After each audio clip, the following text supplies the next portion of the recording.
Assalamualaikum warahmatullahi wabarakatuh.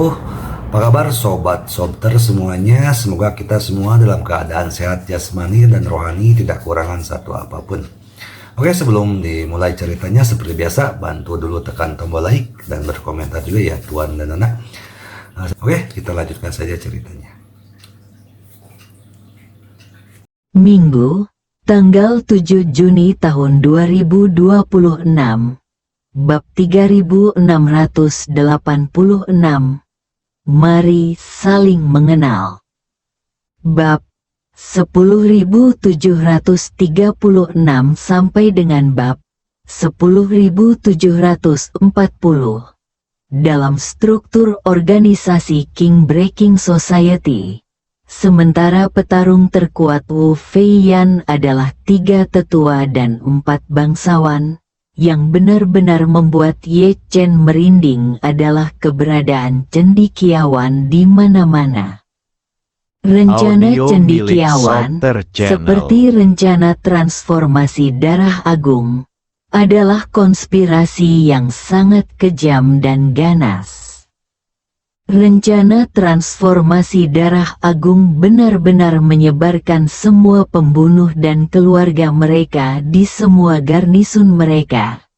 Siapapun yang melarikan diri akan dieksekusi seluruh keluarganya, sehingga memaksimalkan penghapusan kemungkinan pengkhianatan atau pembelotan dari perspektif manusia.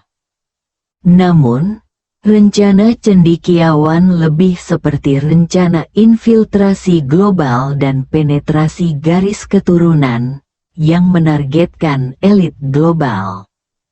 Paman dan bibi Ye Chen keduanya menjadi korban rencana cendekiawan, dan dia hampir menyebabkan seluruh keluarga kakek dari pihak ibunya musnah. Aspek paling berbahaya dari rencana ini terletak pada hampir mustahilnya. Mereka akan mencurahkan seluruh hidup mereka, masa kecil dan masa muda seseorang, untuk sepenuhnya membentuk orang tersebut menjadi pasangan yang sempurna bagi individu tertentu. Dengan kata lain, sementara hubungan normal membutuhkan waktu dan penyesuaian, cendekiawan berbeda. Orang lain akan membuat Anda merasa seperti belahan jiwa. Pasangan yang ditakdirkan, pasangan yang sempurna, ini membawa kejutan yang luar biasa, tetapi juga melumpuhkan Anda. Karena siapa di dunia ini yang benar-benar pasangan sempurna untuk Anda sejak awal, kecuali orang itu dilahirkan atau dibesarkan khusus untuk Anda?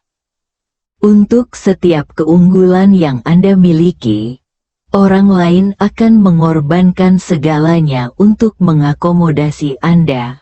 Untuk Audio setiap milik kekurangan, Sobter Channel. orang lain akan berusaha untuk memperbaiki diri dan menemukan kekuatan yang sesuai untuk mengimbanginya.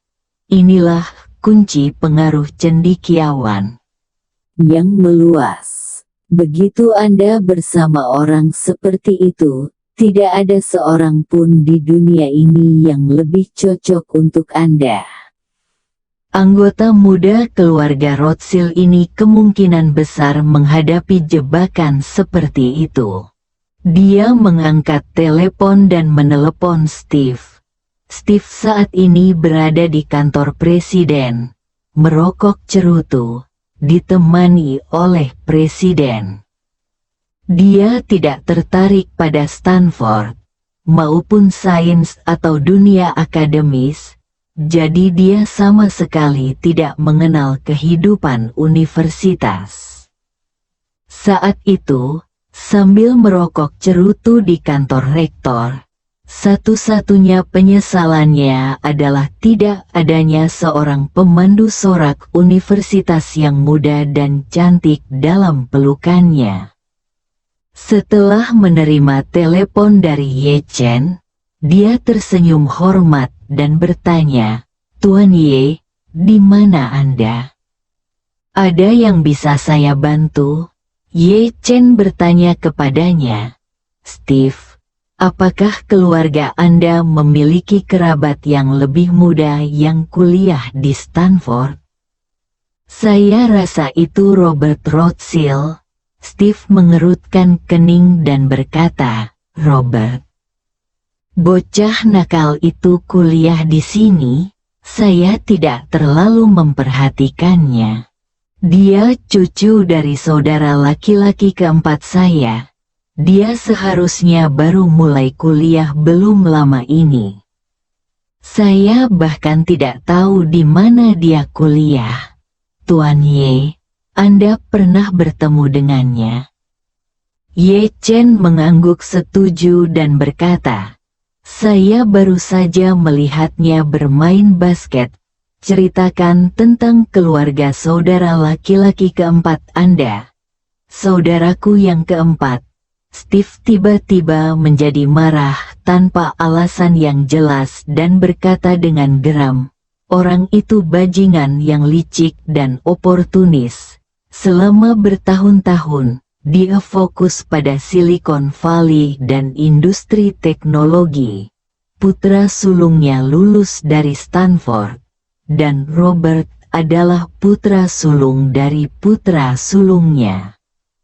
Ye Chen bertanya lagi, "Ada detail lain?" Steve berpikir sejenak. "Soal detail, sepertinya tidak ada yang spesial.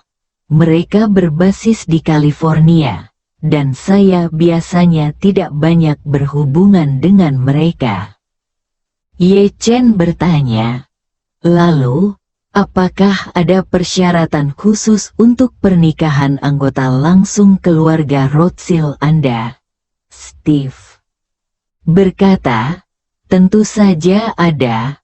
Pertama, untuk keturunan langsung, persyaratan pernikahan terutama adalah kekuatan dan status keluarga lain.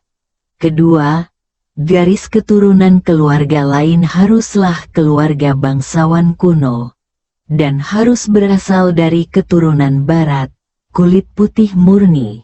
Sejarah keluarga harus tahan uji setidaknya selama 2 atau 300 tahun.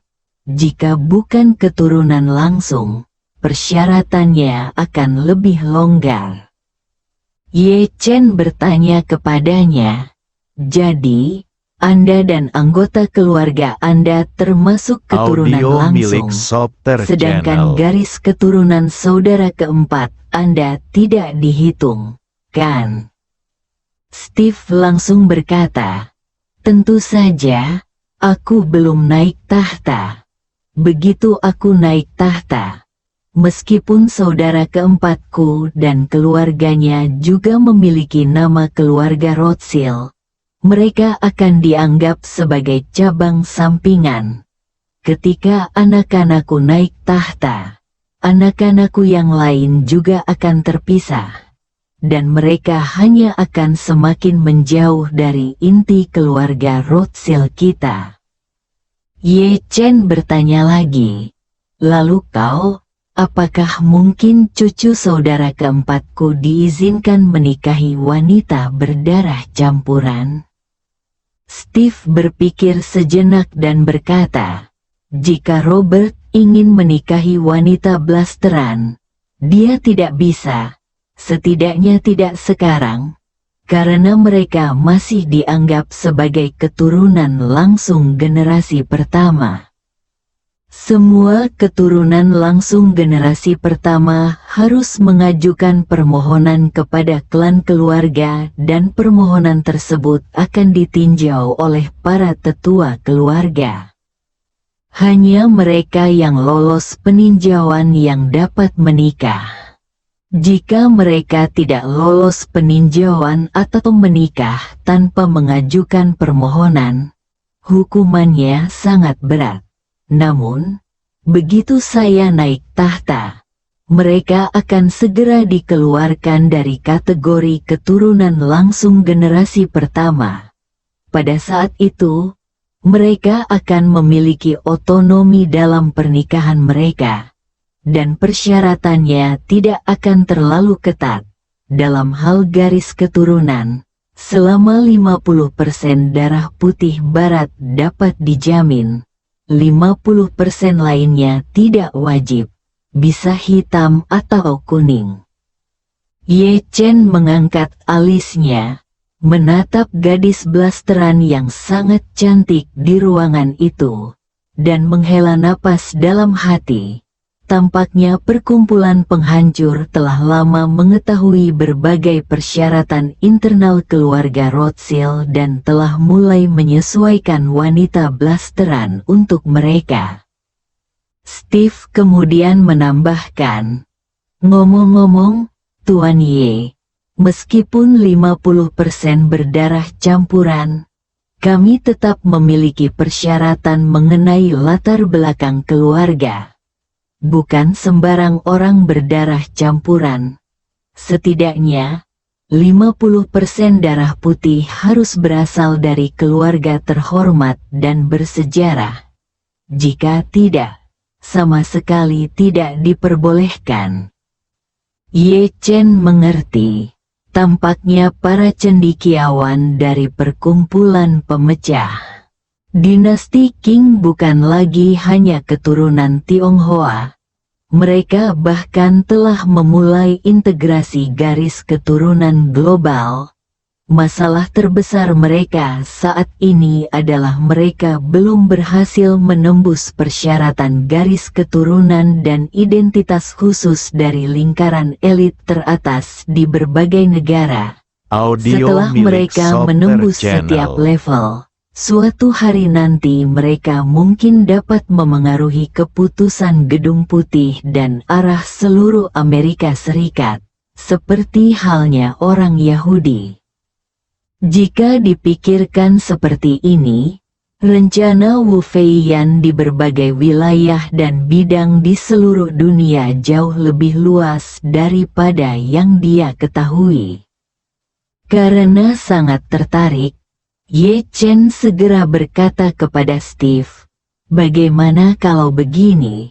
Kau atur makan malam-malam ini dan undang keponakan buyutmu.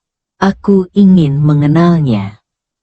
Steve secara naluriah menjawab, "Tuan Ye, bagaimana mungkin bocah kecil itu layak makan malam bersama Anda?